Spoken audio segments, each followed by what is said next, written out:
we know even in the clinical trials that many of these women were not given adequate information to make an informed decision about joining the trial. We have documents, and we talk about them in our book, that were given to young women, mailed to young women in Denmark, that basically said, this isn't a safety trial. The vaccine has already been shown to be safe. When they got their informed consent documents, it said they were getting an inert, inactive placebo. We know that not to be the case. So there were real concerns, even going back all the way to the clinical trials, about informed consent here. But one of the reasons that we wrote the book, and that the book has a lot of scientific and medical citations in it, and neither of us nor our co-author Eileen Iorio are doctors or scientists, was that we wanted to provide information to medical professionals so that they could also see more of the risk side that isn't demonstrated.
Welcome back, everybody, to the Holistic OBGYN podcast. I'm your host, Nathan Riley. I'm a board-certified OBGYN, but I do things quite a bit differently from other OBGYNs. As you probably know, if you're a longtime listener of the podcast, I can be found at Nathan Riley OBGYN on Instagram, all the socials, all of that jazz. I think it's Nathan Riley MD on Twitter. I just started a Twitter account, so you can go in and pop around on there. Or Twitter, I think, is now called X. My practice is belovedholistics.com. You can go find me there if you want to work with me. I have a midwife collaborator program. I do see people one-on-one.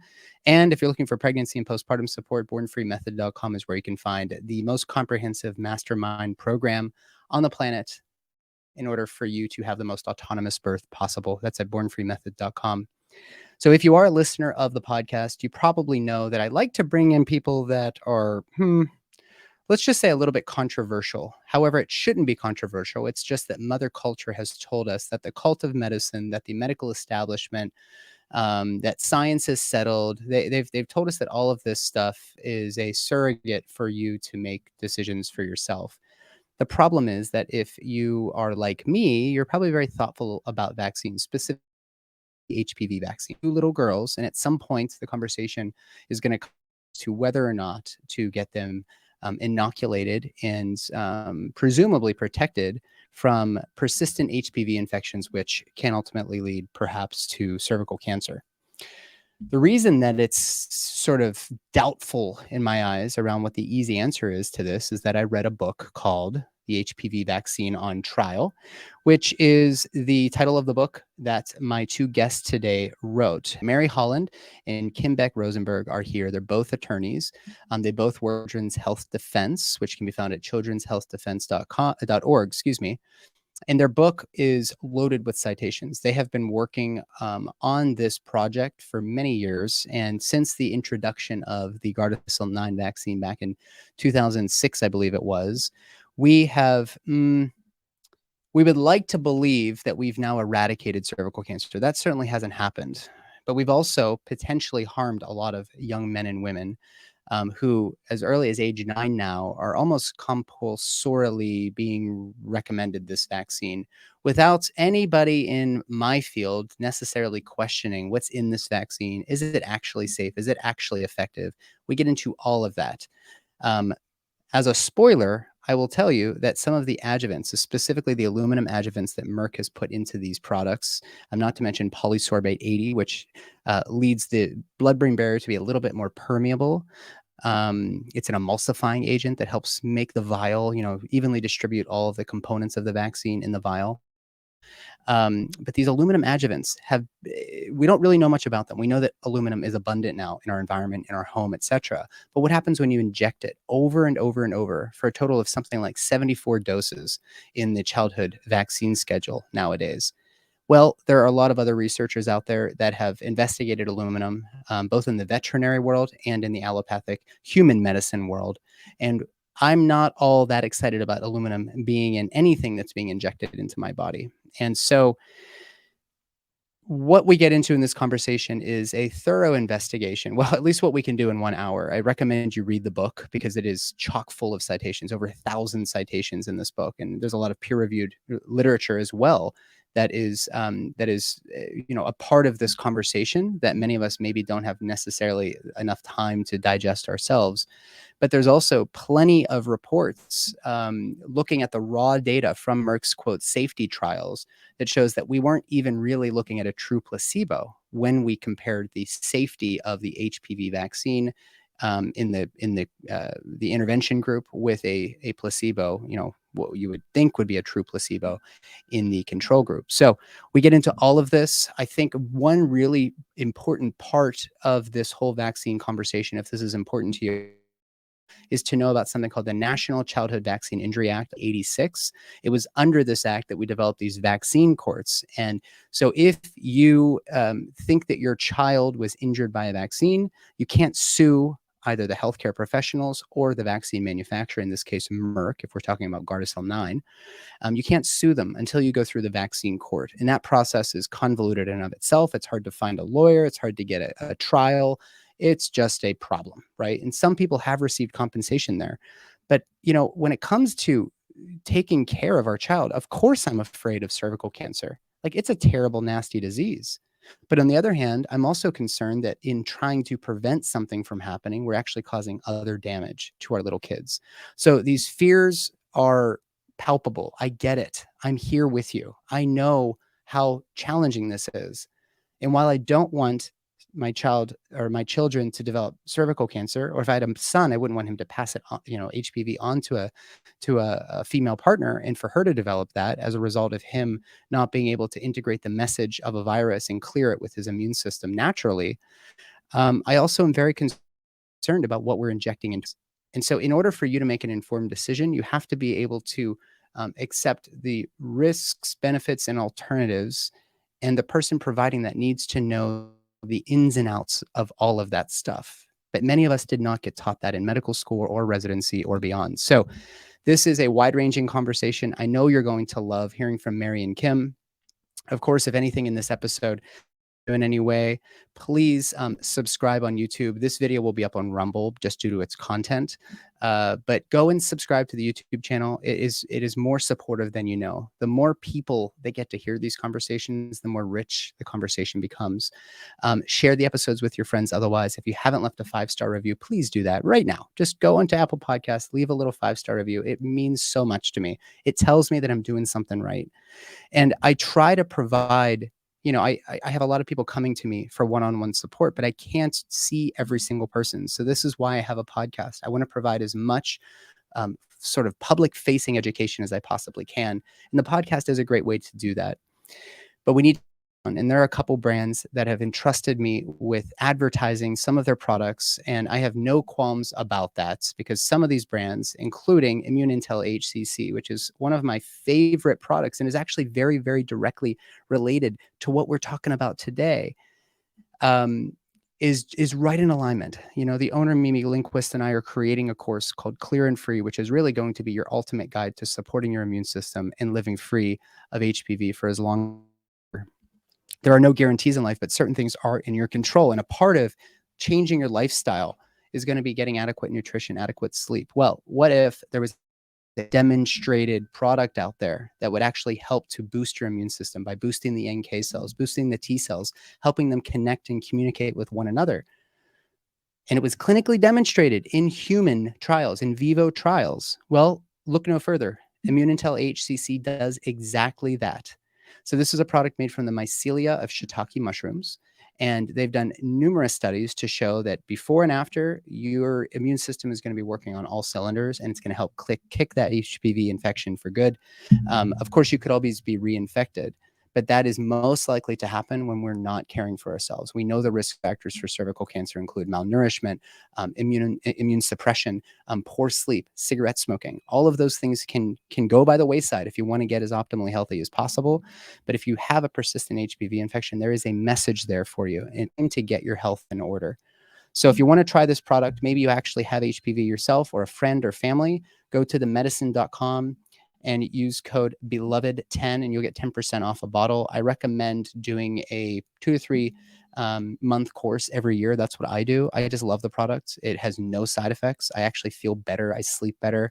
I just feel overall less inflamed because it's helping to modulate and optimize how you're cooperating with one another. So thank you, ImmuneIntel, for supporting the show. Our other sponsor probably needs very little introduction. BirthFit provides pregnancy and postpartum specific lifestyle programming. It's everything that I could possibly want to do for myself, but I can't do it for every single person. Fortunately, BirthFit's here. So I've done their coaching program. The BirthFit coaches are so unique out there in that they're actually trained to look at you by trimester. They're able to look at your postpartum period, and they're able to help you get back into biomechanic operating function. They look at it through the lens of nervous system support. They will help you with nutrition. They will will have plenty of access to other expert speakers. I've been a speaker in the B community at BirthFit. These guys know what they're doing. So if you want to try out their B community, which is a monthly membership program where you get the webinars and you get access to their courses, and you're going to meet a community of other people that are in this with you, learn how to exercise and move, nourish yourself in all of the ways in order to have an optimal pregnancy and a very, very, let's say, relatively easier postpartum recovery. Go to birthfit.com, use code beloved. You get 1 month free in their B community. You can also use that code to get 20% off of their postpartum basics course, which is fabulous. I have it on my phone right now, and they just do a great job. What can I say? If you're interested in becoming a BirthFit professional, they are offering $400 off their upcoming fall cohort using code beloved400. So make sure you go to birthfit.com, check out what they're putting down. I love them. I'm so glad, so grateful that you guys have continued to support me over here. Organifi also probably needs very, very little introduction. I love their products. I'm caring for the owner, Drew Canoli, and his partner in their current pregnancy. We're going to have a fabulous time out in California in a couple months here. The reason I like Organifi so much is that they're using whole foods to make the perfect additions to your already healthy lifestyle. So I like to take their green juice in the morning, and then I take their red juice in the afternoon, and then their gold latte in the evening. The green is going to be a detoxifying, kind of a recharging for your mitochondria. There's lots of green plants in there, chlorella, spirulina. You're going to get all those phytonutrients, tons of it. There's also a little splash of ashwagandha to help you manage the copious number of stresses or stressors that you're going to be going through, whether you're pregnant or not, in your everyday life. I will mix it with some elements, some electrolytes, and I'll use it as a pre-workout. It's just a fantastic product. Afternoon, beets, red juice, some functional mushrooms. You're going to get your natural energy boost there without the jitteriness that comes with caffeine. And then in the evening, a scoop of their gold latte with some organic whole fat coconut milk. Mwah! It is a perfect nightcap, way better than wine. Will leave you feeling so rested. You're going to fall asleep more easily. You're not going to wake up feeling groggy. I love these products, and they actually have a special right now. If you go to Organifi.com/beloved, or just use code beloved at checkout, you'll save 20% on their sunrise to sunset kit, which includes 37 servings of their green juice, their red juice, and their gold latte. It's an amazing offer. And for a limited time, they're going to throw in an additional goodie. You're going to get 30 servings of their pure blend, which helps with mental clarity, focus, cognition. I'm going to be having that in a minute here because I've got some work to do. I generally will mix it with the red juice in the afternoons to get like just a natural kind of second wind for my busy work days, seeing patients, making podcasts, serving midwives, doing a whole variety of things, in addition to, of course, helping to raise 2 beautiful little girls and keep my partnership in order. So go to Organifi.com/beloved. You can save 20% on your purchase right now. Much in alignment, I think, with Organifi's work, Bioptimizers is also doing some great things. Wade Lightheart, the owner, is a friend of mine, and they have 2 products that have been extremely helpful in my own health. I was finding that my stools were a little bit inconsistent, sometimes a little constipated. I'd miss a bowel movement one day or the other, and it's because the immense amount of stress, because I wasn't managing my stress well, it was actually impacting my gut health. So in repairing that, using some probiotics, some berberine, some slippery elm bark, I got myself back in order, but I wanted to make sure that I was digesting and absorbing as much of the nutrients from all of the really, really high quality foods that I'm eating, including oysters, organ meats, that type of thing. And the fix was adding a couple capsules of Bioptimizer's Masszymes into my diet. So every meal I take a couple of capsules of this. I take one right before bed, and I add some HCl breakthrough, which gets that digestive process started early, right in the stomach, where you need all that stomach acid. Get off the antacids, get off of the Tums and the PPIs and all of that, and start adding a little bit of acid to your diet. And you're going to find that you have less bloating, less IBS-like symptoms, more consistent bowel movements. And most importantly, you're going to be digesting and absorbing all of those beautiful nutrients from the diet that you've worked so hard to fine tune over the years. You can go to bioptimizers.com/holisticobgyn or use code beloved for 10% off of either of those products, or really any of their products. Their magnesium breakthrough is great. Their sleep breakthrough. They've got a wide range of incredible products there. And then last but not least, certainly not least, is one of our newer sponsors, WeNatal. WeNatal is beautiful. I'm going to show you, if you're watching, I'm going to show you what it looks like to get a package from WeNatal. So there's a lot of good prenatal vitamins out there. I've been affiliated with several, but this is my new favorite. And the reason is that they care just as much about the environment as they do about you getting optimal nutrition, whether you're pregnant, whether you're trying to conceive, or you're in the postpartum period trying to optimize your milk, not only the supply, but what's included in that milk that's going to be nourishing your beautiful, perfect little newborn. So they send you, when you subscribe, they send you these little canisters that will be refillable. They're glass jars, refillable with a monthly package of pills. And unlike other brands where you might have to take 8 capsules a day, you're only going to need to take 3 capsules and still get all of the nutrition that you need in order to have the best birth outcome possible. They also really take into account the mental and emotional aspects, and maybe even the spiritual aspects of this tremendous journey that you're on. So they include this really beautiful hardback journal with your purchase. And for a limited time, as a listener of the show, if you go to wenatal.com/beloved or just use code beloved at checkout, you're also going to score yourself a free bottle of their Omega DHA Plus fish oil, methylfolate, choline, vitamin D. You're going to get it all if you make any purchase of a prenatal product. You're also going to get some fish oil to get some of those extra fatty acids and extra fat soluble vitamins into your body, to your placenta, to your baby, in order to not only grow a healthy baby and optimize their experience earthside, but you're going to have a faster postpartum recovery if you're as nourished as possible. I should also mention that WeNatal makes vitamins for both him and her. So I recommend just going and getting the his and her package. And you guys can both be routinely taking your vitamins every day together. It's an awesome little connection exercise as well. All right. So without further ado, my conversation with Mary Holland and Kim Mack Rosenberg, authors of HPV Vaccine on Trial. You don't want to miss this one, guys. If you want to see us in person, go to the show notes here and you'll see a link to the Rumble video. Otherwise, every other interview is produced live. You're going to get the CP lessons, so you can find us at YouTube. Alrighty, everybody.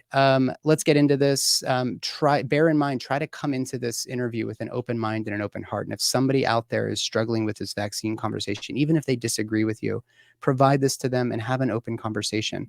There's just a whole bunch that we don't know. And in the medical sciences, the primary principle, the hallmark of medical science is being able to inquire, meaning make a hypothesis, and to be willing to accept whatever the outcome of that trial is, a true placebo-controlled trial. We have not seen that with the Gardasil 9, so that makes me very, very thoughtful. And so Mary and Kim are going to do the rest. So here's a conversation with the authors of HPV Vaccine on Trial.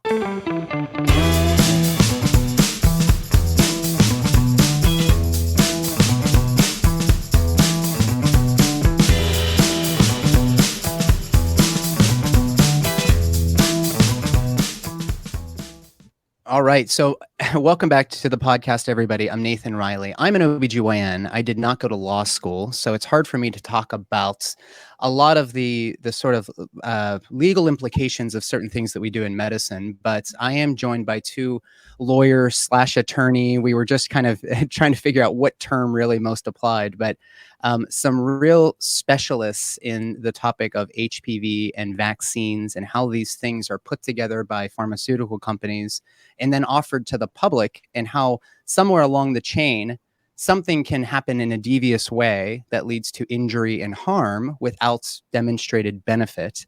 And fortunately, we have some very open-minded, open-hearted attorneys here, Mary Holland and Kim Mack Rosenberg, both JDs, who were two of the authors of the HPV Vaccine on Trial, which was a book that I said to you guys was very, very influential for me in my career, and the just copious number of studies and testimonies and even just case studies and examples of women and men who've gone through some pretty deleterious health consequences as a result of maybe not being given all of the information about these vaccines. So, guys, welcome to the podcast.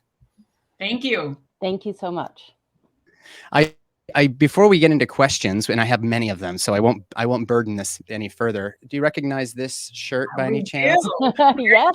Exciting. Thank you. So for those who are not looking at, by the way, guys, if you don't know that we're on YouTube, we now have an in-show producer. We're putting out some really nice videos of the interviews, but this is a t-shirt that I got at a recent wellness expo in Nashville, outside of Nashville, Franklin, Tennessee, where their Children's Health Defense Fund was tabling. And I went up and I said, oh my gosh, like Mary Holland's on that shirt. Like, I'm going to be interviewing her next week. And they said, take one of the shirts. And I said, I'll wear it on the show. So for those who can't read it, it's going to be hard for me to read it upside down.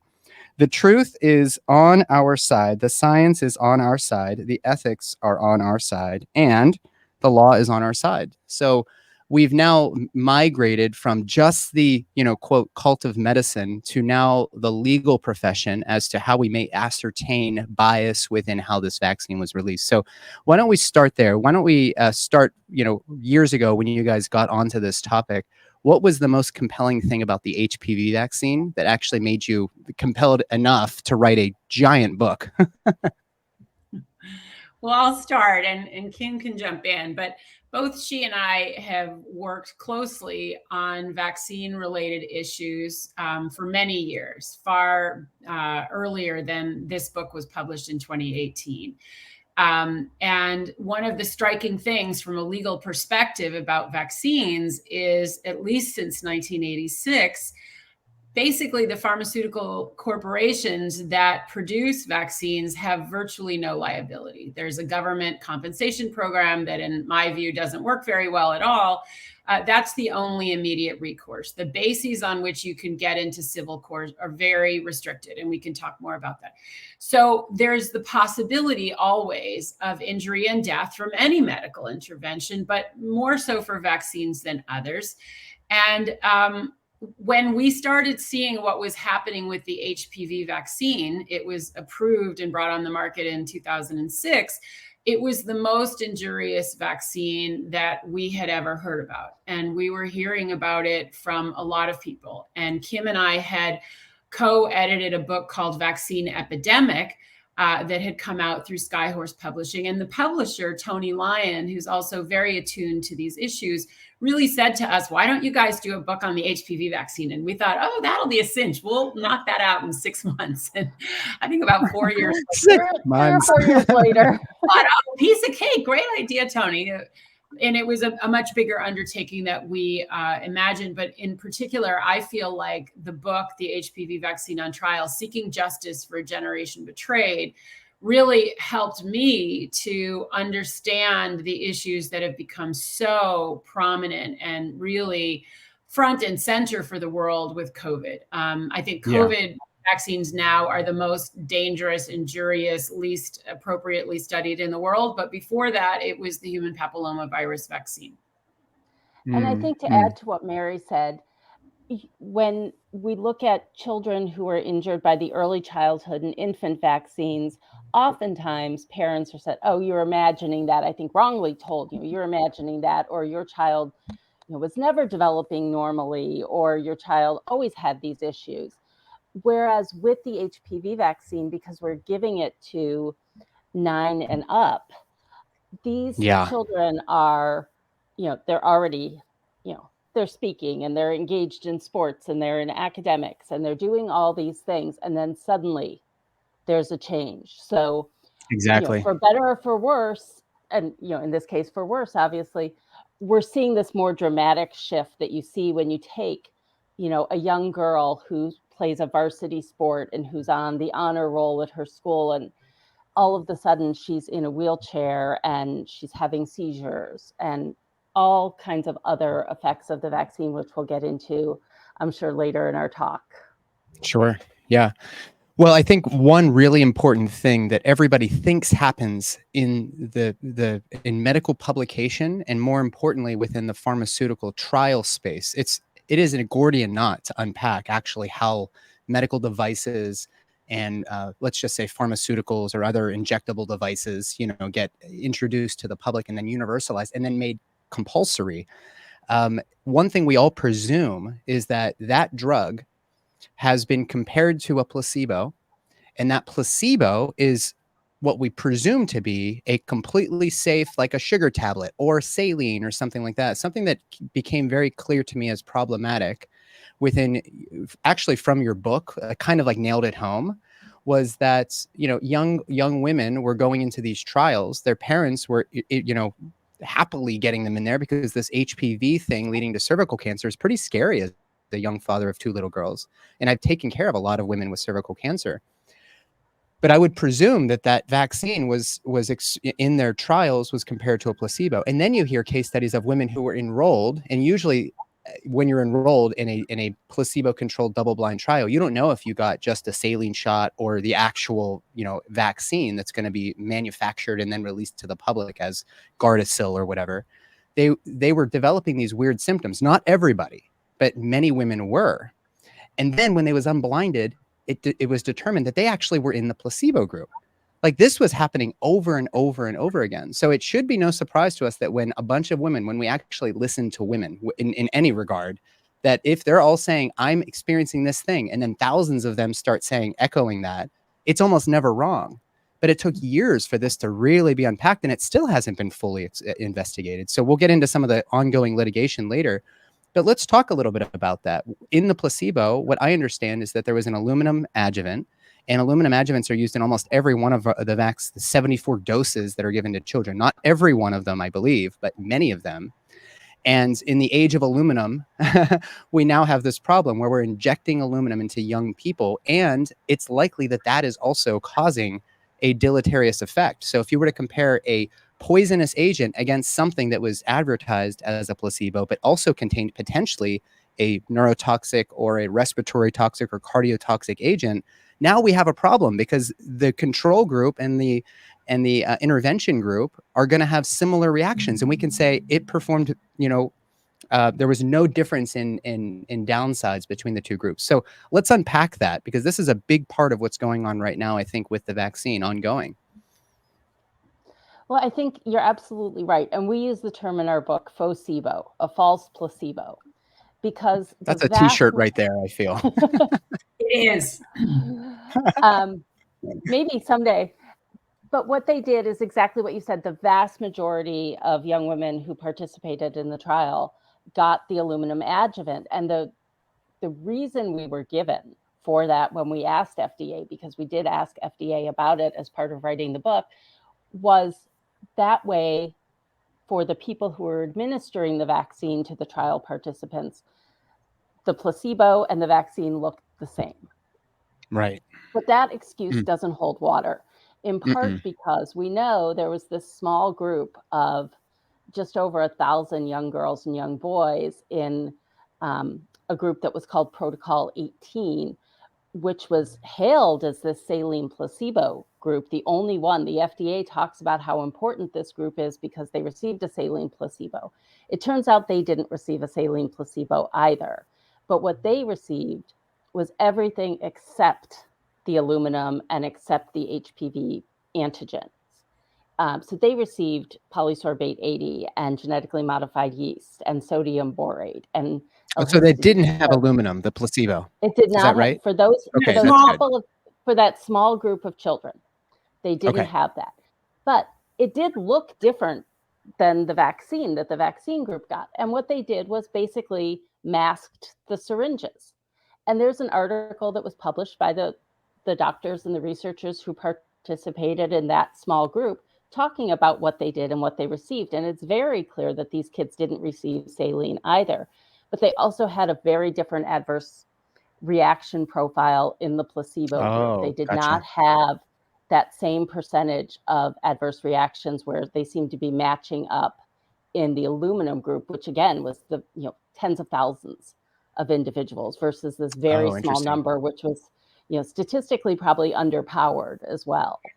But just to emphasize, this, Nathan, is clearly unethical. This is gaming the system. Of course. All of these people in the in the pharmaceutical industry and in the regulators, they absolutely know that an inert placebo is the gold standard. And they've even said, and we quote in the book from a major developer, you're in la la land if you don't have an inert placebo. But the main so-called placebo group, what we would call the placebo group, as you point out, had the aluminum containing adjuvant. So it doesn't prove safety of the vaccines. It proves that the vaccine is as dangerous as those exactly.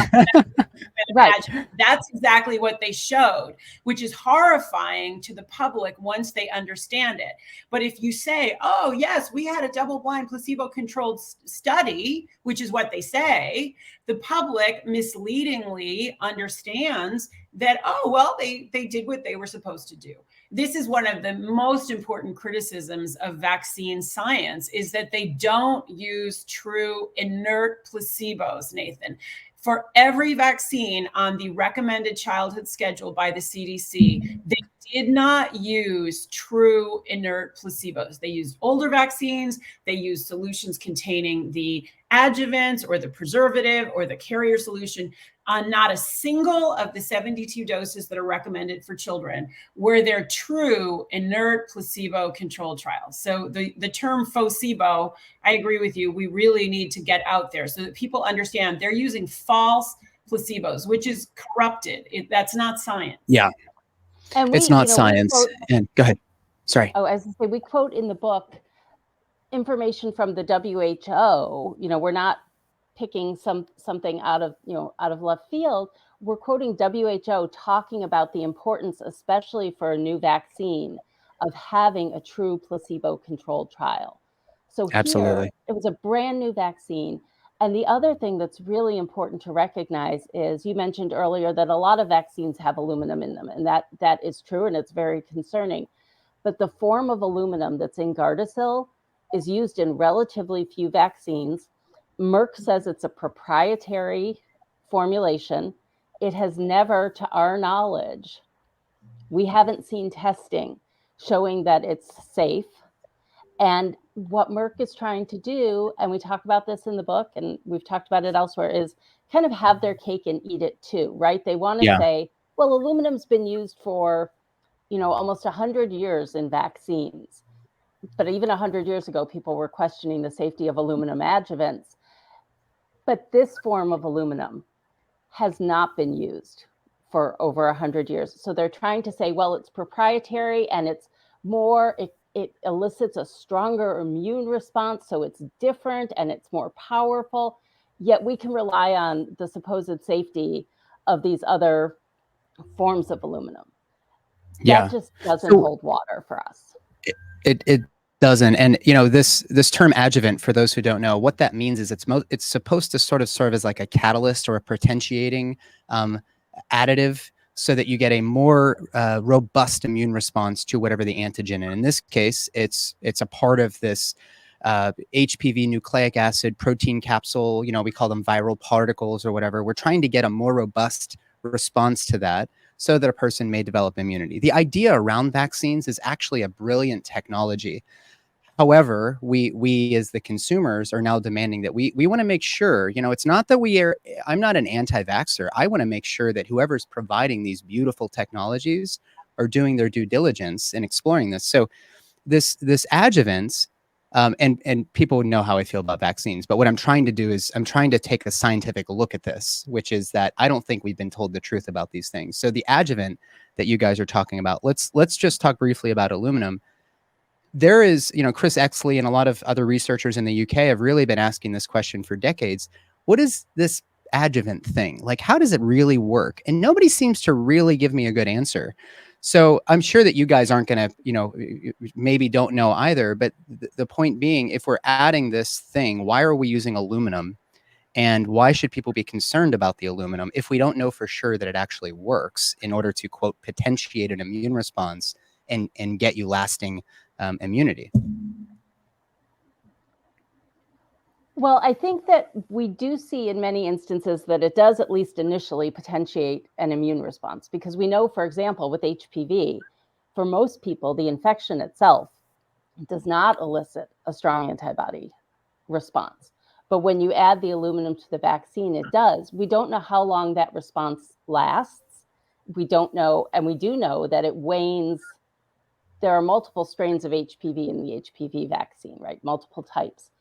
Yeah. And we know it wanes at different rates for different types. So you may be protected against one type for a period of time and another type for a very short period of time, in theory. We also know that vaccines don't work for all people.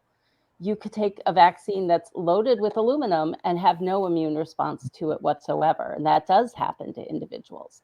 And that often doesn't come out in the clinical trials, because the clinical trials look for people. They don't look for people from the general population, right? They're not just looking for, a group of, young men and young women to give this vaccine to. They have all these exclusionary criteria that basically say, you can't have, things that we see on pharmaceutical advertising all the time, right? Don't take this if you're allergic to whatever the drug is. And who knows, who's going to know if they're allergic to that? But you can't take it you can't be a participant if you're allergic to any of the ingredients. You can't be a participant if you have autoimmune disease. You can't be a participant if you have a whole host of health conditions that are really typical in the population at large. So we're giving it to a subset of the population who are really sort of, the uber people who have, the most robust health, right, theoretically, that we see. So we're not going to see a true effect on the general population. And that's why post-marketing surveillance is so important, right? Because then it's being given to the general population. And we can talk about the reasons behind why they, screen out a whole bunch of people there, to not have confounding factors in there that may impact their trial results. But they're not testing the aluminum by itself before they're adding it to the vaccine. And again, this is what Merck says is a proprietary form of aluminum. So researchers haven't been able to get any of this particular form of aluminum to test independently in an unbiased way for safety. So that we really have very little information about the safety of that adjuvant.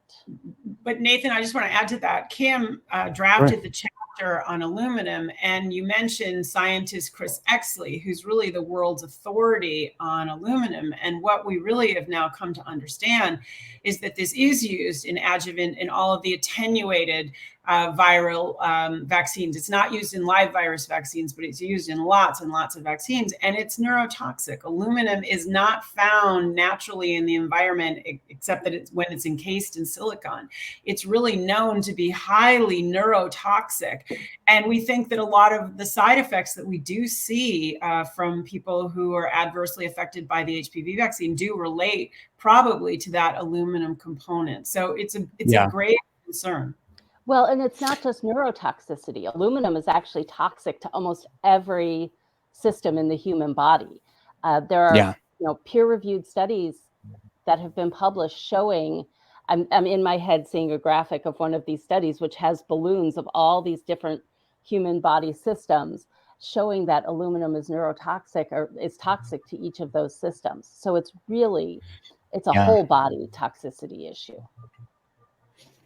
Yeah, and I, one last thing I'll say about that is because this aluminum thing, it's sort of like where mercury started eventually going. Aluminum's now going that direction as well. I mean, there are plenty of people. Chris Exley, of course, being I think as you mentioned, the sort of foremost expert on the topic.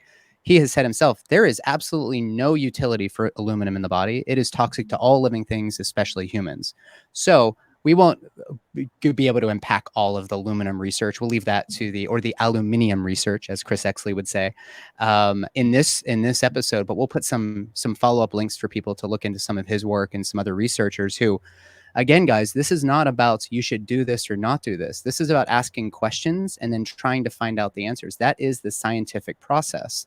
So if we're going to accept, that there are some reasons to have certain additives to the vaccine, we need to be able to explore each of those independently for their varying toxicities. Aluminum and its various salts, or whatever Merck's putting in the vaccine, aluminum, Frankenstein monster. Whatever is being added to anything that we're going to be consuming, we would like to know from the consumer standpoint. It's just recently now that aluminum is being pulled out of baking soda. Who knew? But fortunately, people are asking the questions. So in the age of aluminum, and I say that for those listening, because aluminum is used in a variety of things that we put on our skin, in our cookware, like we probably did benefit quite a bit from having aluminum in certain things. But should we be injecting it in sort of in a vial of other, quote, medicine without exploring the consequences of doing it that way? That's really what this is about. But I want to also, give a little hat tip to like polysorbate 80. This is an emulsifying agent. It's actually added to a variety of other drugs on the market in order to increase permeability of the blood-brain barrier to get it into the central nervous system. The blood-brain barrier is like your number one way to keep your brain and your nervous system healthy. So we're adding an agent here that is potentially getting aluminum, whatever the viral proteins or whatever they're putting in, and any other additives into the nervous system. The blood-brain barrier is supposed to be impermeable to that stuff. So we've got a big problem here with this vaccine. Let's now shift. So I think we can all agree we don't have at least enough safety data to say that for 100% certainty, this is a safe vaccine. Every little girl, age 9 or older, and little boy for that matter, should get this vaccine. Is this vaccine... So that's the harms, right? We have to balance risks and benefits. The risks are you might get really, really sick, perhaps even neurologically disabled for time immemorial, as long as you're alive. On the benefits side, let's get into that. Have we seen a benefit from HPV? Has it been clinically demonstrated that HPV vaccines are going to wipe out cervical cancer in the near future? Well, I'll start, and Kim can add to this. So one of the most troubling facts is that this vaccine that was touted to prevent cervical cancer and be this incredible boon, particularly to women in the developing world who do suffer from cervical cancer deaths and cervical disease, this vaccine has never been proven to prevent cervical cancer, Nathan. There have been big demographic studies that are quite equivocal. Some suggest that it's had an impact. Others suggest that, on the contrary, those countries that have had high uptake of HPV vaccines are actually suffering higher levels of cervical cancer. The pitch for boys, which you mentioned, and this is now recommended in many countries, including the US, for boys as well as girls, is in addition to preventing spread of cervical cancer by extension to female partners, it also is allegedly preventing penile and other anal cancers. Those are really, really rare cancers. None of these cancers affect children, Nathan. Cervical cancer does not affect children or young women. It's the typical age is about 50. So this was always an incredible kind of marketing ploy based on the fear of cancer that everybody rationally has. It's the second leading cause of death in the country. But just because cancer is in fact a killer, or can be, doesn't mean that this vaccine is the right approach. And there's really no data, and Kim can go into the details. The FDA permitted Merck to use what are called surrogate endpoints in trying to determine the potential efficacy of this vaccine, which was just smoke and mirrors, candidly. So yeah, let's get into that. Sure. Yeah. So because cervical cancer takes so long Kim, to develop, can I just pause you real quickly? I just want to Sure. give people a very brief overview around cervical cancer if they have no idea. So generally what happens is you develop early changes to the cervical cells, which is why we do pap smears. If that were to progress, meaning your immune system is not able to repair itself, it over many, many years develops into cervical cancer. So even getting those early dysplasia, this early dysplastic cells in the cervix on pap smear can take months, if not years itself, especially in young people who have a very, very robust immune system. So you don't just get cervical cancer. This is something that requires you many, many years of having a dysregulated immune system. And so I'll just leave it at that. So go ahead, Kim. I just wanted to give people a little bit of context before you launched into like super awesome data world. No, and that's where I get in deep into the weeds, right? No, I appreciate that. And I think your point, to tie back to something Mary said, is, cervical cancer generally takes decades to develop. So even if you have cervical dysplasia in your 20s or your 30s, the age of diagnosis typically in the US is in the 50s, and in most high income countries is in the 50s. But what we are seeing now, and it's very concerning, is higher levels of cervical cancer in younger age cohorts. It's women in their 20s and 30s who typically are not in past being diagnosed with cervical cancer. Obviously, there have always been some, but a small number. And we're seeing a rise in those age cohorts. And when you break it out, as you can, using data that's available from the National Cancer Institute, you see that in the women in their 50s and 60s and 70s, their rates are actually dropping. And these are women who didn't get the HPV vaccine. And again, correlation isn't causation, but we're seeing a rise in the young people and a continued drop off in the older age cohorts of women. And the other important piece to recognize is that with HPV infections, almost all those infections, in excess of 95, maybe 98% of those infections clear up on their own. And even if you have that first level of dysplasia, that CIN1, they call it, most of that, over 90% of that, clears up on its own. And so when they were doing these clinical trials, because it takes up to 20 plus years for cervical cancer to develop, they couldn't, practically speaking, have a clinical trial that was going to last 20 some years before they put the vaccine on the market. So they used what, as Mary referred to it, surrogate endpoints. They had to come up with something to take the place of cervical cancer. And what they used were those second and third level, the more serious cervical dysplasia. But we know even from National Institute of Health studies that even up to 50% of that most serious, the CIN3, will resolve on its own. So these are not great endpoints. And we quote scientists who work in government labs talking about how these are not great endpoints, but they don't really have an alternative. And it has never been shown, as Mary said, to prevent cancer. When you look at the studies where they claim cancer prevention and you break out that information, you see that there are real methodological problems with those studies, and they don't actually say what they're purported to say.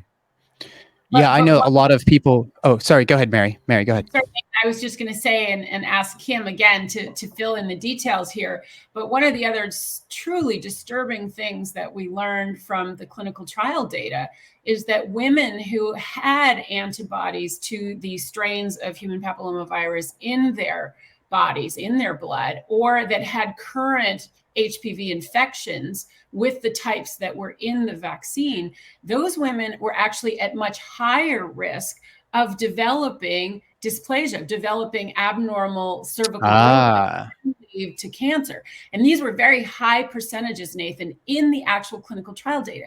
And again, women are not told this, and they're also not tested. And very troublingly, the leading gynecological and obstetric organization, ACOG, recommends against women getting tested for antibodies to these strains of HPV before they get this vaccine, clearly putting women have these antibodies or current infections at risk. So again, what we're seeing is profit-driven medicine that is literally superseding human health. And it's deeply, deeply disturbing. And There one are of the people things that are, oh, sorry, go ahead, Kim. There might be a tiny delay. I apologize for interrupting. That's okay. To follow up on what I just wanted to close the loop on what Mary was saying. So there was this cohort in the clinical trials where they showed what they refer to as negative efficacy of up to almost 45% in women who had both antibodies showing a prior infection and a current infection, and then over 30% negative efficacy if you had one or the other. And one of the most troubling things about that cohort of people who had that negative efficacy, and again, that meant that they would get CIN 2 or 3, or as they referred to in the trial report, CIN 2 or 3 or greater, and greater would be cervical cancer. And those women, they tried to write off those findings by saying, well, some of these women they're using oral contraceptives, or they're obese, or they're smokers. But those are all real world risk factors for cervical cancer. Yeah. So rather than saying, wait a minute, what's going on here? They use those factors to kind of dismiss those women. And again, then you're launching this vaccine into a population where all those risk factors come into play. Yeah. Yeah, thank you for that. I mean, I'm actually working on a course right now on helping to support people's overall well-being, physically, mentally, emotionally, even spiritually, in order for them to show up in the world in a way that they're not succumbing to this weeny little HPV virus. And that's a bigger conversation for another time. But I think it does bear repeating for those who don't know. Over the past, let's say, 150 years or so since we've introduced vaccines, we haven't seen a really demonstrable benefit as to the timing of when the vaccines were introduced and when we started seeing a downfall, or not downfall, but a downtrend in the significant morbidity or even mortality of various infectious diseases. And there's all this controversy around that. But the point still is, and it should remain because it's common sense, that if we are well nourished, if we are, are getting adequate sleep, if our stress, levels are let's say optimal, because it's not good to not have any stress, but also if your immune system is robust because you're able to access quality food and you're able to afford maybe to get some quality sleep, if you're doing all of those things and you're able to take care of basic hygiene, that these infectious diseases don't tend to actually run amok, so the HPV thing is one of the things I learned to counsel on was for smokers and for people who are malnourished or they're immunosuppressed, HPV is a big problem. And that is still true. That is still true. So there are a variety of other environmental factors that are at play. Your HPV, leading to cervical cancer is not a deficiency of a vaccine. And now I think that we are questioning even the benefit or efficacy of this vaccine to begin with. I mean, you guys aren't starting to. I think society maybe is, hopefully. But, this was introduced, almost 20 years ago.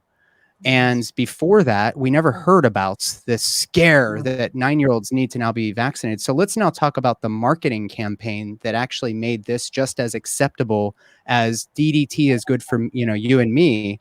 Back in the 50s, I think we've been conditioned now to believe that little girls and little boys maybe need this vaccine. Otherwise, you're a bad parent.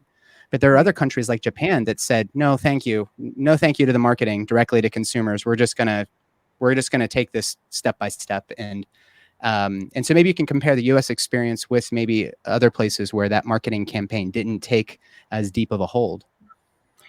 Well, so the launch of the Gardasil vaccine for Merck came at a very fraught time for Merck. They had just entered into a multi-billion-dollar settlement for their drug Vioxx that clearly they had been engaged in fraudulent clinical trials. They had misled the regulators, and people were dying from this medication that was supposed to be for your stomach, except that it could kill you.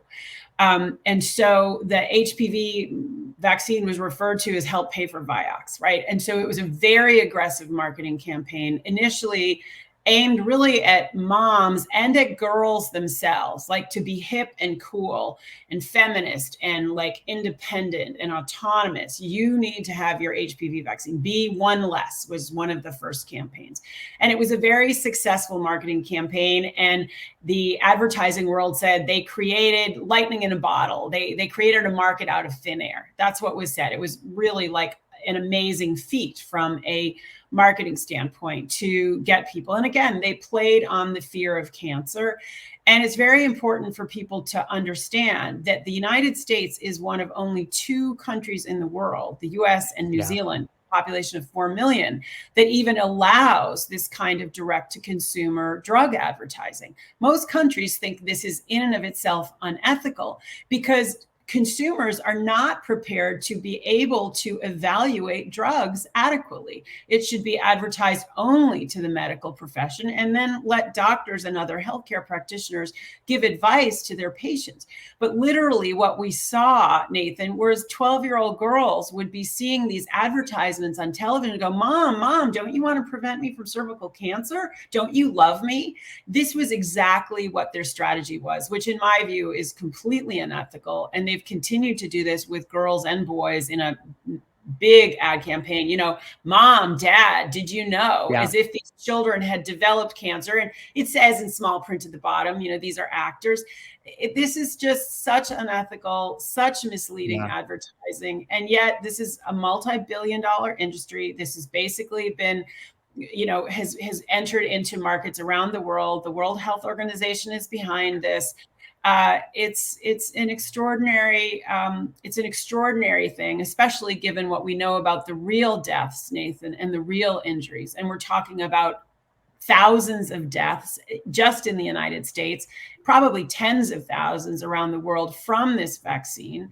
And we're talking about incredible harms, right? Children who are paralyzed, children who become infertile, children who develop neurological problems, POTS, among other, postural orthostatic tachycardia, where their heart rate races up and down. They'll basically have to be, chronic fatigue. They have to be prone. Really devastating injuries are associated through very credible scientific literature with these vaccines. So it's I'm so happy that there is serious litigation that Kim in particular is involved in, and other attorneys and scientists and physicians, to really challenge this whole enterprise for Gardasil by Merck. That this is really based on fraudulent marketing and fraudulent data. Amen. And to Kim, do you want to that, add to that? Oh, yes, I there do. it is. There's that delay. Sorry.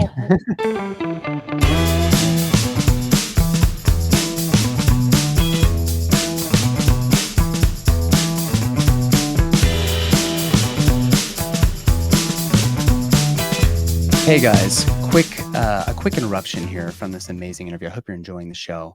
Wanted to tell you very, very briefly about the Born Free Method, which is a program created by Sarah Rosser and I. She and I have become so busy over the past couple of years that we have determined we're not able to take every single client that comes our way. So what we decided to do is let's create a group coaching program whereby any couple that has even a glimmer in their eye of wanting to start a family, or maybe they're actively pregnant, or maybe they're postpartum, or you're a birth worker looking to serve other clients and you want to know all of the evidence around interventions, all of the lifestyle modifications that can help to optimize autonomy in childbirth, helping people through counseling around where to have a baby, who's going to attend your birth planning, radical responsibility, the bioethics and informed consents, even topics that others shy away from, COVID, vaccines, ultrasound, everything under the sun that we've ever been asked. We put it together into a self-guided online training program.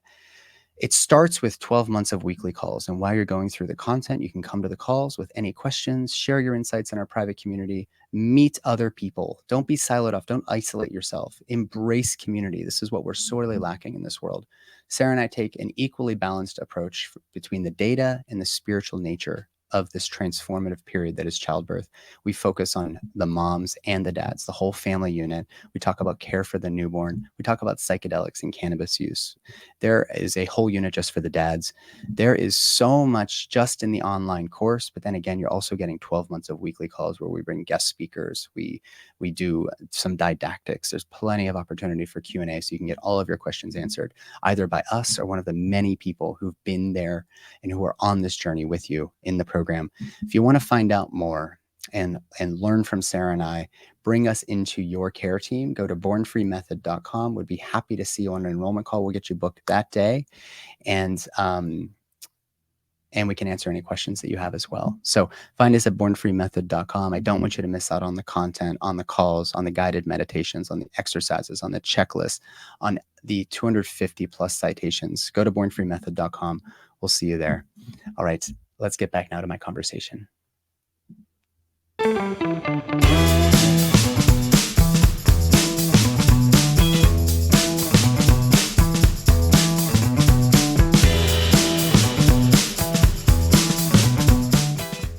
Sorry about that. So Mary talked about this advertising directed toward parents primarily, right? And it's fear of cancer, fear of your child getting cancer, and guilt, parental guilt, right? Because parents are really good at guilt. And using these advertisements where they say, Mom, Dad, did you know that this could happen? You could have prevented me from getting cancer. But they're also marketing directly to the teens and tweens. So there are websites and ads now out there with peer pressure coming into play too. I got my HPV vaccine. Did you get yours? And kids, we know, are susceptible, especially in those tween and early teen years, to peer pressure. And with a movement too that we see legally to make some of these vaccines available to kids without parental consent, that just adds a whole nother troubling layer to that, so that a child who is 11 or 12 years old could go into a site that offers vaccination, whether that's a pharmacy, whether the school nurse does it, depending on where you are, how it works. Go to your doctor's office, and they can consent to get that vaccine without parental knowledge. But is that consent even really informed consent, right? How many 11-year-olds do you know who know their own medical history, let alone their family medical history, who could read, assuming they're given a vaccine information statement, who could read one of those and understand the risks and benefits and make a really well-informed decision concerning that? It's very troubling. And to me, especially when you're talking about a vaccine like this with a high-powered aluminum adjuvant in it, even if you're a family that chooses to vaccinate, if your child goes and gets the vaccine without telling you, and then you later take your child to the pediatrician, and maybe your daughter or son was told, well, this is an HPV vaccine, and you go to the doctor's office and the nurse or the PA or the doctor says, well, this is the Gardasil vaccine. The child may not put two and two together, or they may have forgotten that they got the vaccine because they're a kid. And you could be double vaccinating with these really high doses of aluminum in these vaccines. And it's a multi-dose, currently a multi-dose vaccine. You get 2 doses now with a lot of aluminum in each dose, about 500 micrograms. So, double vaccinating is a risk. And again, we talk a lot about informed consent around the vaccine issues generally. It's very troubling that it's being basically swept under the rug for young children. Well, I know, so I'm also a hospice and palliative care doctor. So I do quite a bit of counseling around risks, benefits for Alzheimer's patients, for people who are at end of life with cancer and they've got chemo-induced neurotoxicities, or they're just actively dying and they are in states of delirium. We don't learn how to ascertain capacity for medical decision-making very well in our medical training. And so it should be no surprise that when we actually bring I don't know, when we start to say, you know, we start to flip the sort of freedom flag and say children have the right to get this, even if cruel parents aren't going to give it to them. We still have to bear in mind that ethically speaking, a person can't consent to something if they don't have the ability to eloquently repeat back to you, what is this thing I'm getting? What are the risks? What are the benefits? And what are some other circumstances within my medical history, as you mentioned, Kim, that may, foil the ability to have a beneficial or a harmful response? Like, we have a hard time doing that with adults, let alone children now. So there is a primary, I think, breach of trust by the medical establishment telling parents, your kid's going to be able to consent on their own, because we know that that's not true about an 11-year-old or even a 9-year-old, or even, heck, even a 17-year-old sometimes, maybe doesn't really fully understand what they're getting into here. They don't have the life experience or the medical, the epidemiological, ability to ascertain risk or whatever. So that's a primary issue.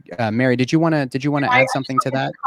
I wanted to comment on that there's an irony in this sort of vaccine space, especially today, where adults are being treated like children. They are compelled to take serious medical interventions without informed consent, and children are being treated like adults, as if a 10-year-old really had the capacity. I hadn't thought about that. Decision about a serious medical intervention. So this is really a sort of a byproduct of what we're seeing more generally, of this kind of fusion of state and corporate power, that the state can compel. The corporations are so influential, and we've seen that during COVID, in spades. This is a really sad day when children are treated like adults and adults are treated like children.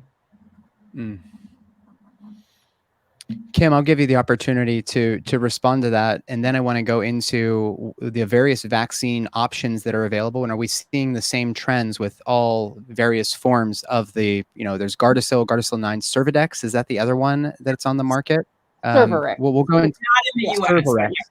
Yeah. Okay. So, Kim, anything you wanted to add to that? And then maybe you guys can unpack, is there one of these vaccines that's better than others, or are we seeing the same thing across the board? Sure. So to add to what we were talking about with informed consent, I just have two things I want to add. We know even in the clinical trials that many of these women were not given adequate information to make an informed decision about joining the trial. We have documents, and we talk about them in our book, that were given to young women, mailed to young women in Denmark, that basically said, this isn't a safety trial. The vaccine has already been shown to be safe. When they got their informed consent documents, it said they were getting an inert, inactive placebo. We know that not to be the case. So there were real concerns, even going back all the way to the clinical trials, about informed consent here. But one of the reasons that we wrote the book, and that the book has a lot of scientific and medical citations in it, and neither of us nor our co-author Eileen Iorio are doctors or scientists, was that we wanted to provide information to medical professionals so that they could also see more of the risk side that isn't demonstrated in the advertising and in what pharmaceutical reps tell doctors when they come to their offices. And so they could help educate themselves and maybe educate their patients more, because we know that doctors, particularly doctors who are in HMO or other managed care type organization settings, have very limited time. You are the small minority of doctors who read a lot of scientific materials and really delve into it. A lot of doctors don't have the time to do that. So one of the reasons we wanted to write this was to provide some materials for them, and they can go into as deep a dive as they like. And we have literally thousands and thousands of citations in our book. Thousands. To very, very mainstream sources that these doctors can go to look at information if they're interested in getting more information, because there are such serious issues here. And we've talked about the neurological issues and other dysautonomia and autoimmune disease issues.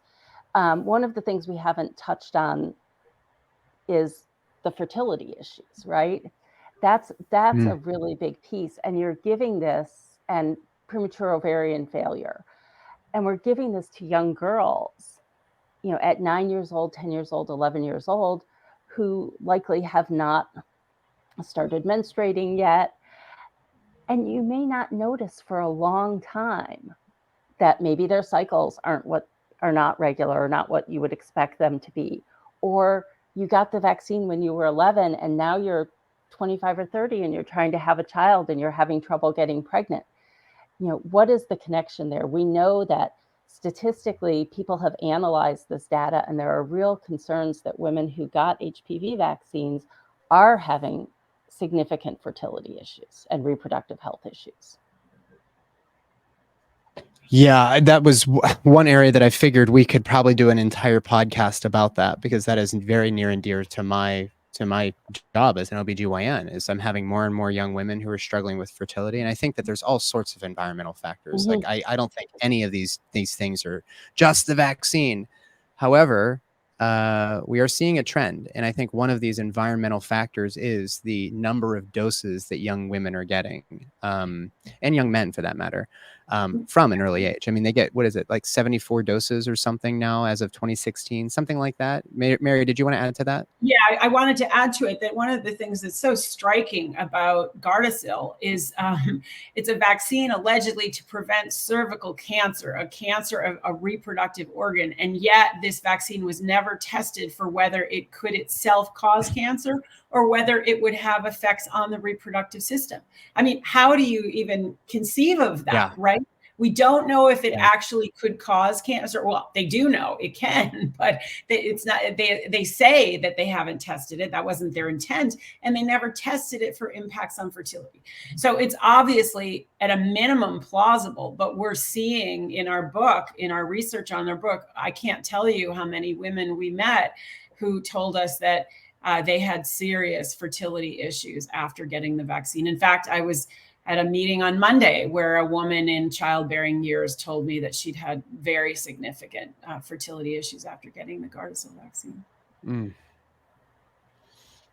Oh man, I could talk to you guys for another hour. I want to have time to get into litigation, but the first thing I'd love to do is maybe a rapid fire. Are we seeing the same issues with all three of the available vaccines? I think Gardasil 9 is the only one that's available in the US, right? But Cervarix as well. So do you guys have the same issues with both? So there were issues. Cervarix is used much less, even around the world. It was taken off the market in the US relatively quickly because Gardasil was just what they say is that Gardasil was just taking over the market share, and it wasn't profitable for GlaxoSmithKline to sell Cervarix in the US. It was sold elsewhere, including in Europe, for much longer. I'm not sure if it's still how widely available it still is around the world. Gardasil 9 is currently the only Gardasil vaccine that's available in the US. It has, as the name says, 9 HPV strains in it, 7 of which are purported to be associated with cervical cancer. The original Gardasil had 4, 2 of which were purported to be associated with cervical cancer and 2 that were associated with genital warts. We see a lot of the same problems in those 2 Gardasil products. But I think, Kim, it's fair to say that with the 9 strains of HPV in Gardasil 9, we do see worse side effects than with Gardasil 4. And particularly in our book, we look at the fertility effects and the miscarriage rates and so on Gardasil 9, and it's striking. I mean, it's a very dangerous vaccine. And what we're also seeing too is we would see when the original Gardasil came out, girls would get 3 doses spread out over several months. They then reduced it, and you'd see oftentimes the worst effects after that 3rd dose. They've now reduced it to 2 doses, and they're talking about potentially reducing it to 1 dose. Right, which may well be related to the side effect profile that they well understand. So, Kim, what is the ongoing litigation? I'll kind of wrap up with that. I appreciate you guys so much for doing this. I wish we could talk for another hour because I wanted to get into like the National Vaccine Injury Act and everything, but we'll send people that way to read about that. I'd love to just find out, what is some of the ongoing litigation 20 years, almost 20 years later? It's amazing. After these vaccines were introduced, what are you working on in the legal world in order to maybe get some justice served on behalf of all of the young women and men who've maybe received injuries here, and maybe at the sort of in spite of the influence of these large corporate giants like Merck? Sure. So it may be helpful if Mary gives just a little bit of background on the 1986 Act and the National Vaccine Injury Compensation Program. And then I can talk about the ongoing litigation, because they really do. Great. The Vaccine Compensation Program really is a necessary administrative act that has to be followed before you can end up in court.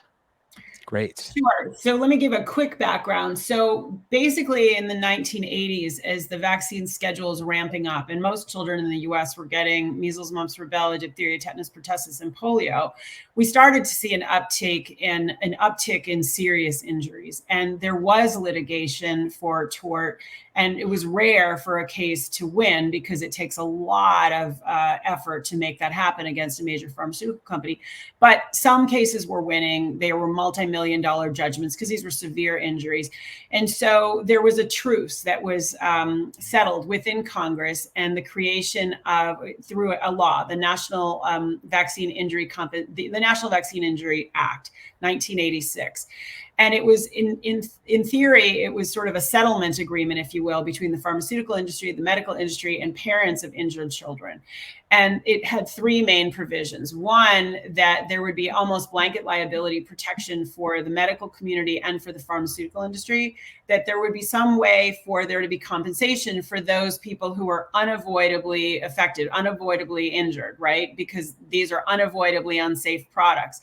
There will be some people, because you never know when you put a product into universal use, what are the potential side effects. And the third idea articulated in this statute is that there had to be a way to make vaccines safer. Well, sad to say, the liability protection has led to a gold rush in the world of vaccines. Vaccines are highly profitable. It's a multi-billion-dollar interest. That was not the case back in 1986. It has not compensated most of the injured. It is only truly the astoundingly rare case, in my personal opinion, for a whole variety of reasons. And we can come back and talk to you about it if you want, of the person who gets compensated for vaccine injury. And vaccines have hardly become safer. In fact, there's very good empirical evidence that vaccines have become more dangerous over these years. But in the HPV space, as Kim can tell you, and our book chronicles, some cases did get to the compensation program. One death case, Christina Tarcell, was compensated, and this panel, essentially this administrative process and a special master, did adjudicate that the Gardasil vaccine caused the death of this 21-year-old girl. But most cases don't get compensated in the program. And Kim can tell you about the cases that she and other attorneys, with the support of Children's Health Defense, have taken out of the program and now into civil litigation.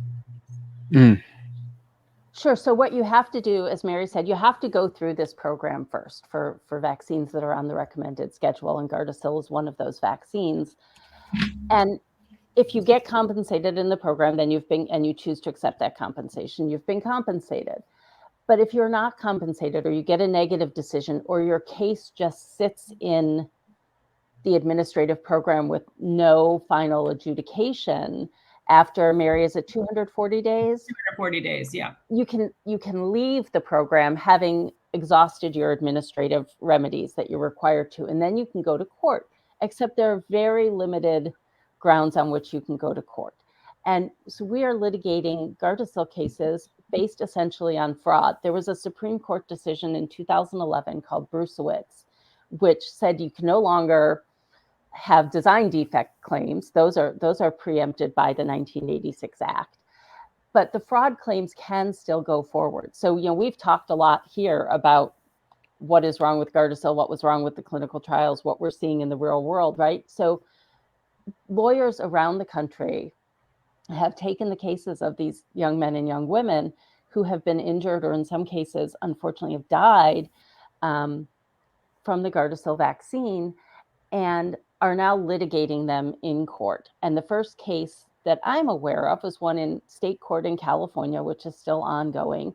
The plaintiff is a young woman named Jennifer Roby, who was a basketball and volleyball player and a wonderful student, and got the Gardasil vaccine when she was in her mid-teens, and has now had a whole series of really catastrophic and life-altering health issues. And she's not alone. We see this in a lot of the cases. So these cases were around the country, and the lawyers for the plaintiffs applied for what's called multi-district litigation status. And there's a panel that decides whether those cases can all be brought together in one courtroom. And in this case, it's in the Western District of North Carolina. So these are all cases that were filed in federal court. They're now in the Western District of North Carolina before one judge. And those are moving forward with, the parties exchanging what's called discovery. It's information from each side. And that's sort of the status of where those cases are now. And then there are these few individual cases that are still in state courts that will be adjudicated separately and are moving along on a separate track that are, that's determined by that court. But all these federal cases are now in one spot. We have scheduling orders from that judge that impact all those cases. And again, they're from all around the country. And we see the cases that Mary talked about of POTS, and we see other neurological harms and autoimmune illnesses, really devastating, life-altering health issues for these young people. And Kim, the trial is set for 2024. Is that right? That's correct. Whether do you think it'll be public? Will it be public? Trials usually are. It's very rare that there would be a closed courtroom. Wow. Can you guys let me know? And I'd love to even sit in on the broadcast with some popcorn to see how a single person is going to take all of this information on both sides and try to make a rational decision. That seems like a lot of pressure for this judge. It's not like a criminal defense, like a criminal, what do you call it? A criminal trial or defense trial. There's not like a jury, right? It's just this judge is going to sit there and, there is a jury. Oh, there's going to be a jury. Oh, wow. So, it's very exciting. Yeah, it is very exciting. Please let me know and I'll update my audience as well. I think people would be very invested in this and hearing actually how this kind of plays out. So I think in wrapping it up, Kim, you've got your websites, you're actively litigating. Mary, you're working with the Children's Health Defense from both of your standpoints. Children's Health Defense Fund, excuse me. From both of your no fund. Just Children's Health Defense. Got it. Sorry. We'll make sure that we have that clear in the show notes for everybody to go and support your work there. But from both of your standpoints, and given that you guys wrote, I think, sort of like the Bible on the HPV vaccine, at least from the standpoint of litigators, what would be the best case scenario after this ruling? Like, what would you both like to see come out of this? Ideally, in an ideal world. I can speak more freely than Kim can. Maybe I would like to see this vaccine taken off the market. I think that they made false claims. They basically engaged in fraudulent clinical trials. They have not adequately communicated to the regulators what's actually happening with the adverse events from these vaccines. And I personally believe they should probably do similarly what they did with Vioxx. They take it off the market and they set up a settlement fund of billions of dollars for all of the people who've been injured by this product. And I say that I'm not involved in the case, but that's from a historical perspective on bad drugs that were put on the market. That's what happens with them, Nathan, and that's what should happen here. And Kim, are you able to add? Yeah, I just want to add a little bit to that and kind of go back to what Mary said when she was talking about the 1986 Act and the Vaccine Injury Compensation Program. Sure. That program has, and you have to go there first, it has a very, very short statute of limitations. And in many cases, when you're in civil court, for example, if you have a child who suffers an injury, the statute of limitations, which is how long you have to bring your lawsuit, is held in abeyance until that child reaches the age of majority, whatever that is in the state. It's 18, it's 20, it's 21. It varies from state to state. So you could have a child who's injured by something when they're 5 years old, and if the statute of limitations is 6 years, they still get, until they turn that age of majority, let's say 18, they get 6 years from then to bring a lawsuit. You don't get that in the vaccine injury compensation program. You don't even get I knew or should have known that maybe what happened to me was related to the vaccine. It's basically 3 years from the date of onset of your first, is it fair to say the date of onset of your first symptom, Mary? So however minor that symptom may be. So you have a very short period of time to make that connection and bring that action in the injury compensation program, which then has, a trickle-down effect as far as your ability to leave that program and bring your case in court as well. So what Mary's talking about with an injury fund is theoretically could be something that would benefit a number of people who might have been precluded. And Mary, I think that's what you were getting at, these people who may have been precluded from the program. Yeah, it's a very problematic, it's worth another show, Nathan. It's a very problematic program, and it's the rare individual who can recognize the symptoms of vaccine injury if it's not immediate, and tie it with science to the vaccine, and then find the lawyer and then file the case within 3 years. And for death, it's 2 years. So it's very, very limiting for people to get into this program. That's the biggest limitation. But then once they get into the program, it can take 10 years easily for there to be a decision in this program. It's very, in my personal opinion, it's very slanted towards the government, who represents the against the injured person. The government is allied in this program with the producers of these vaccines. So it's the odds are stacked against the individuals in this program. And so this litigation regarding HPV in a federal court with a jury is going to be the first major trial, a jury trial of a vaccine in literally 40 years. So this is an important watershed, and it could really make a difference. So it's a high stakes litigation. And I think one point that, sorry, we get that little delay. I'm so sorry. To add to Mary's discussion of, what's so problematic about this program too, is I talked about the fact that we're in this phase that we call discovery now in the federal courts.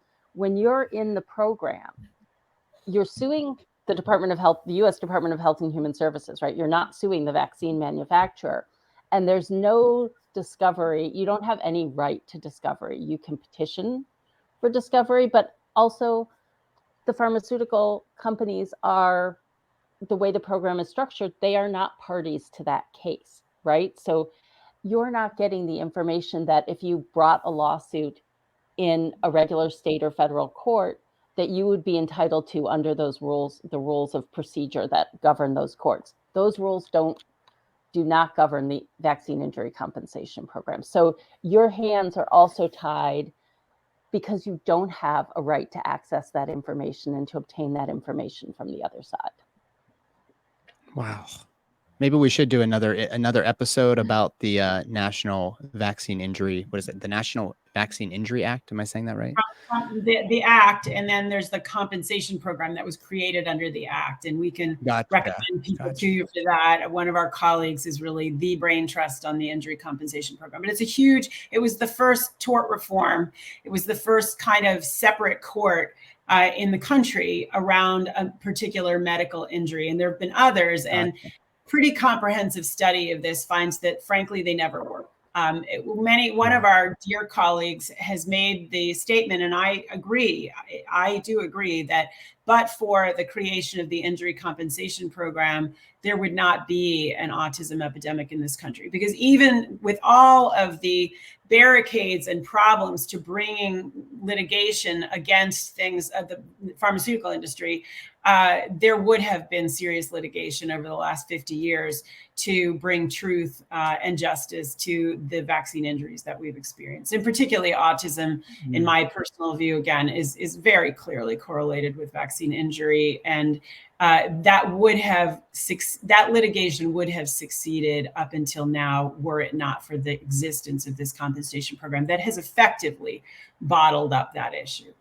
And we see litigation for vaccines that aren't on the list. So we know that litigation would occur, right? We see litigation about shingles vaccines, for example, or there was a Lyme disease vaccine several years ago.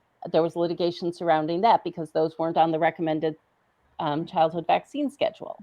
So we know that even though, as Mary said, there are challenges in litigating in a federal or state court, we know that litigation, I think we can safely say that litigation would have occurred if not for the program.